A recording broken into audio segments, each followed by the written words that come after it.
নমস্কার, আমি আজকে আমার দিনটা শুরু করছি এমন একটা জায়গা থেকে, দেখুন তো গেস করতে পারেন কিনা। হাতে এরকম একটা গরম চা আর পেছনে এরকম পাহাড়, নদীর আওয়াজ। যারা ধরতে পেরেছেন, এক্স্যাক্টলি এটা মানালি, হিমাচল প্রদেশের এই মানালি শহরে দাঁড়িয়ে একটা কথা ভাবছিলাম। আমাকে অনেকে অনেক সময় কমেন্টে বলেন যে আচ্ছা তার আগে একটু আমার দিনটা মানালিতে কীভাবে শুরু হলো সেটা দেখাই, তারপরে কথা বলছি।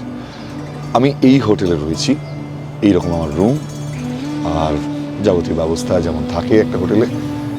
এবং সকালবেলা যদি ঘুম থেকে উঠে আপনি এরকম একটা ব্যালকনি পান এবং তারপর বাইরেটা এরকম বৃষ্টি ভেজা একটা, চারিদিকে সবুজ, দূরে পাহাড়গুলো হালকা হয়ে এসছে কুয়াশা বা মেঘে, নদীর একটা হালকা আওয়াজ পাওয়া যাচ্ছে, এটাই আজকে আমার সকাল।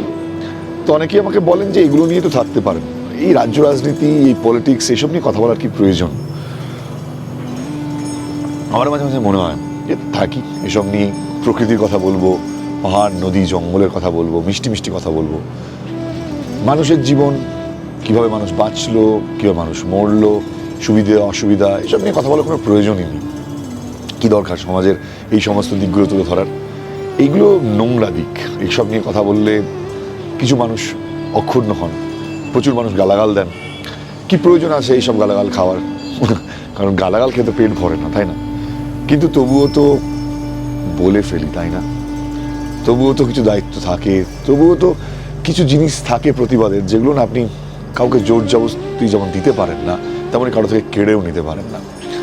আজকে আমি মানালিতে এসে আমারই মতন হয়তো আপনিও ভাবছেন এরকম একটা প্রকৃতিতে আপনারও ভালো লাগে, কিন্তু তার বাইরেও একটা জীবন রয়েছে যেটা খুব বাস্তব এবং এমন কঠিন কিছু জিনিস দিয়ে ভরা, যেটাকে আপনি অস্বীকার করতে পারেন না। সকালবেলা ঘুম থেকে উঠে এই সুন্দর মানালি দেখলে দিন চলে যায় না, আপনাকে বাজারে গিয়ে আলু পটল কিনতে হয়। তো সেটা যারা ডিসাইড করেন যে আপনার জীবনটা কীভাবে চলবে আগামী দিনে, তারা হচ্ছে পলিটিশিয়ানস।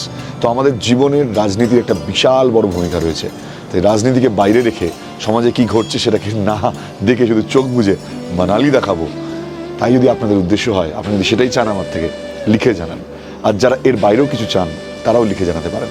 আমি মানালিতে রয়েছি, বাইরে ঘুরছি, এটা যেমন আমাদের জীবনের একটা পার্ট, প্লাস সমাজে কোনো অন্যায় হলে তার প্রতিবাদ করবো, এটাও আমার জীবনের একটা পার্ট। তো দুটোর কোনোটাকে আমি বাদ দিতে পারবো না। তাই যারা আমার বেড়ানোর ভিডিও দেখছেন, এটাও কষ্ট করে একটু দেখে নিন। আর আপনারা কি মনে করছেন প্লিজ জানাতে ভুলবেন না, কিন্তু আমি অপেক্ষায় থাকবো।